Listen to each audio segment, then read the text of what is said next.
विश्व में शांति की स्थापना के लिए और स्वयं भारत में भी शांति की स्थापना के लिए सदैव हम लोगों को युद्ध के लिए तत्पर रहना चाहिए, तैयार रहना चाहिए। युद्ध के लिए सेना तैयार रहे। रक्षा मंत्री राजनाथ सिंह ने आखिर क्यों दिया ऐसा बयान? दोस्तों, रूस यूक्रेन युद्ध, इजराइल हमास संघर्ष और बांग्लादेश की मौजूदा स्थिति जैसे ग्लोबल कॉन्फ्लिक्ट्स का जिक्र करते हुए राजनाथ सिंह ने कमांडरों से इन घटनाक्रमों का विश्लेषण करने, आगे भविष्य की चुनौतियों को लेकर युद्ध के लिए तैयार रहने का आग्रह किया।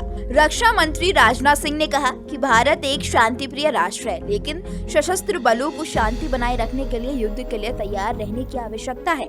उत्तर प्रदेश के लखनऊ में शीर्ष स्तरीय सैन्य नेतृत्व बैठक के दूसरे और अंतिम दिन संयुक्त कमांडरों के सम्मेलन में बोलते हुए रक्षा मंत्री ने संयुक्त सैन्य को विकसित करने और भविष्य के युद्धों में देश के सामने आने वाली चुनौतियों के लिए तैयारी करने के महत्व पर जोर दिया है।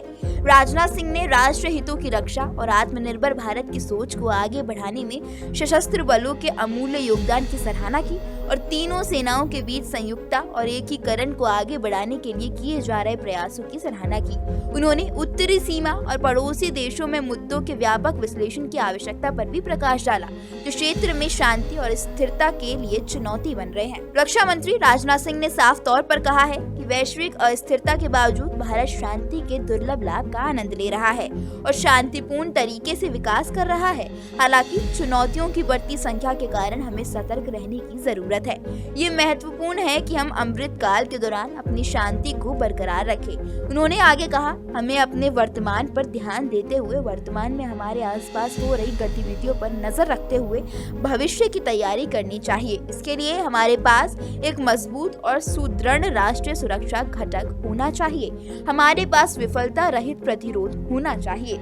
रक्षा मंत्री ने कमांडरों से सशस्त्र बलों के शस्त्रागार में पारंपरिक और आधुनिक युद्ध उपकरणों के सही मिश्रण की पहचान करने और उन्हें शामिल करने के लिए भी कहा। साथ ही उन्होंने अंतरिक्ष और इलेक्ट्रॉनिक युद्ध में क्षमता विकास पर जोर दिया और उन्हें आधुनिक समय की चुनौतियों से निपटने के लिए अभिन्न अंग बताया। उन्होंने सैन्य नेतृत्व से डेटा और कृत्रिम बुद्धिमत्ता के क्षेत्र में नवीनतम तकनीकी प्रगति के उपयोग को बढ़ाने पर ध्यान केंद्रित करने का भी आग्रह किया।